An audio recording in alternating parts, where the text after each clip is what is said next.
So versuchen wir jeden Tag einen gesunden Rhythmus zu leben. Vielleicht habt ihr auch eine besondere Morgenroutine in den Nicht Kommentaren. Morgenroutine, sondern den ganzen Tag.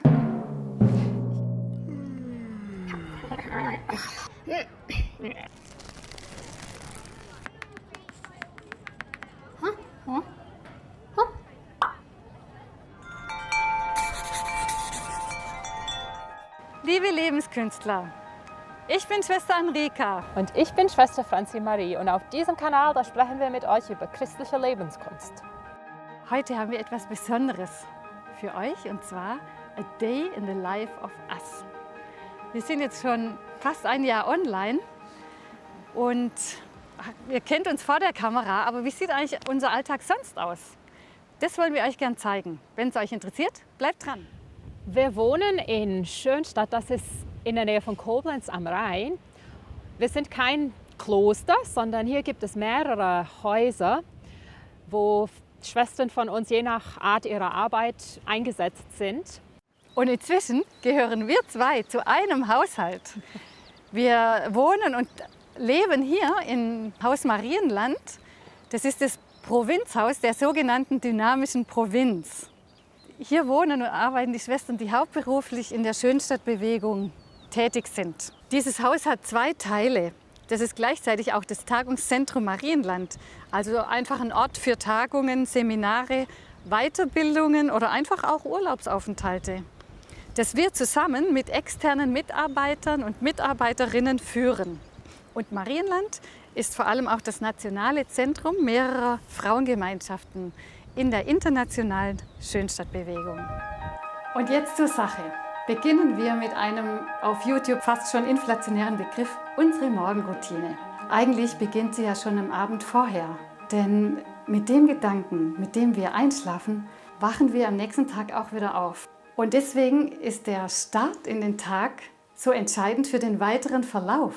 Und es hat auch eine große Wirkung auf unsere Seele. Es ist einfach schön, gleich zu Beginn des Tages Kontakt mit Gott aufzunehmen und diesen neuen Tag unter seinen Segen zu stellen. Denn an jedem Morgen möchte der Heilige Geist etwas Neues in uns beginnen. Wir stehen ziemlich früh am Tag auf, damit wir die ersten paar Stunden dem widmen können, dem wir unser ganzes Leben geschenkt haben, Gott.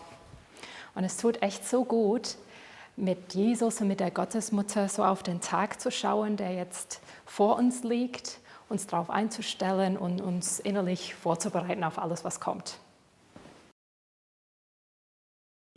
Hier treffen wir uns dann zum Morgengebet und sind gemeinsam hier. Und dann gibt es eine halbe Stunde, wo jeder alleine sein kann zu beten. Und danach dann kommen wir wieder zusammen und feiern den Höhepunkt des Tages, nämlich die Heilige Messe miteinander.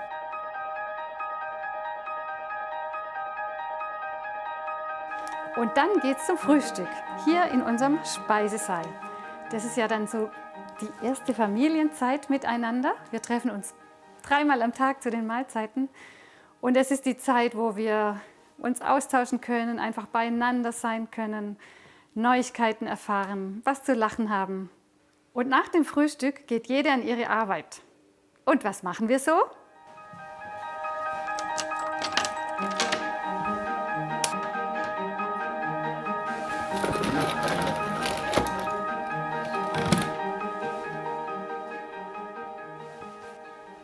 Ich arbeite fast ausschließlich im Bereich der audiovisuellen Kommunikation in unserer Gemeinschaft und habe verschiedene Projekte am Laufen.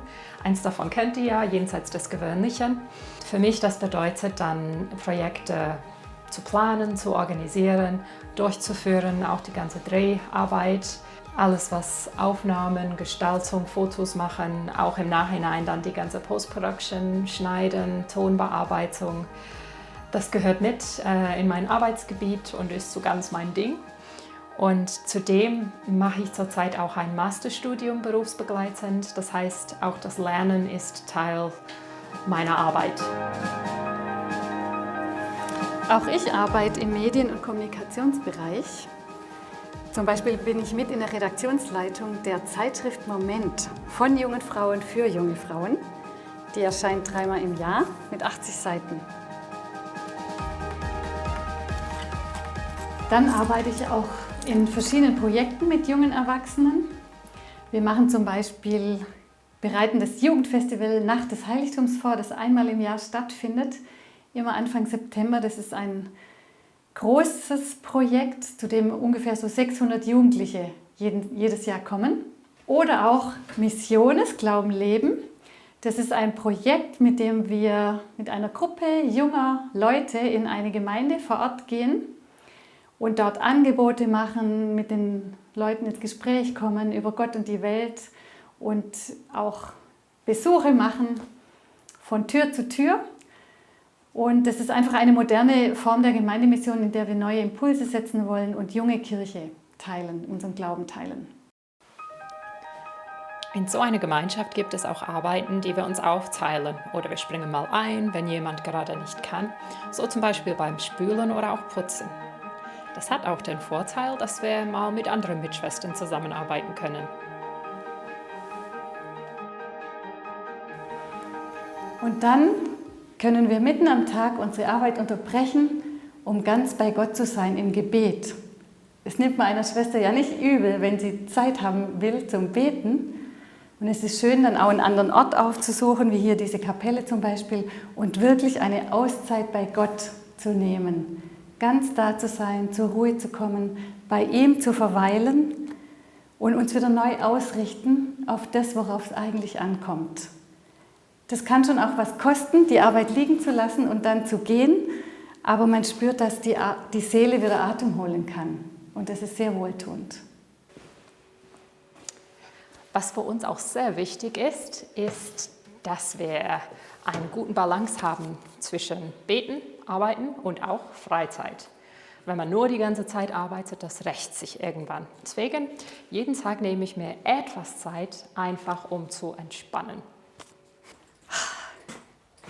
Wenn man viel sitzt oder vor dem PC arbeitet, dann tut es ja richtig gut, sich einfach auch zu bewegen, an die frische Luft. Das mache ich sehr gern, zum Beispiel auch mit dem Fahrrad rauszugehen. Und es macht auch Spaß, einfach miteinander zu spielen.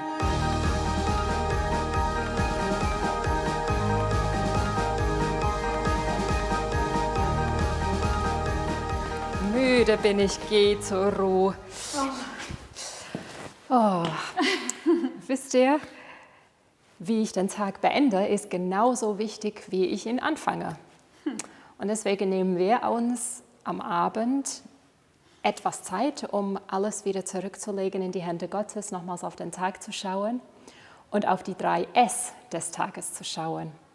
Was heißt das? Auf die Sorgen, auf die Schuld und auf den Segen des Tages.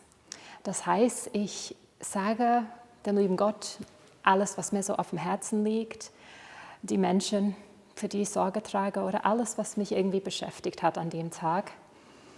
Dann die Schuld, das heißt, wo habe ich heute etwas getan, was nicht so gut war, wo habe ich gefehlt, und ich bitte dann den lieben Gott um Verzeihung dafür.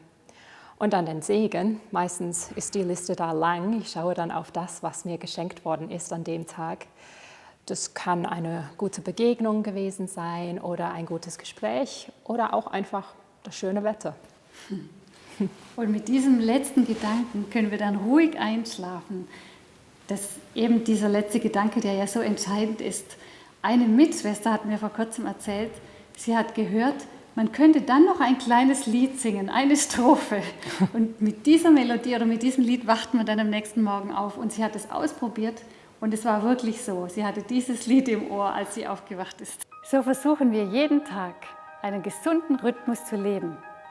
Vielleicht habt ihr auch eine besondere Routine, die euch hilft, als frohe Lebenskünstlerinnen und Lebenskünstler zu leben. Teilt sie uns gerne mit in den Kommentaren.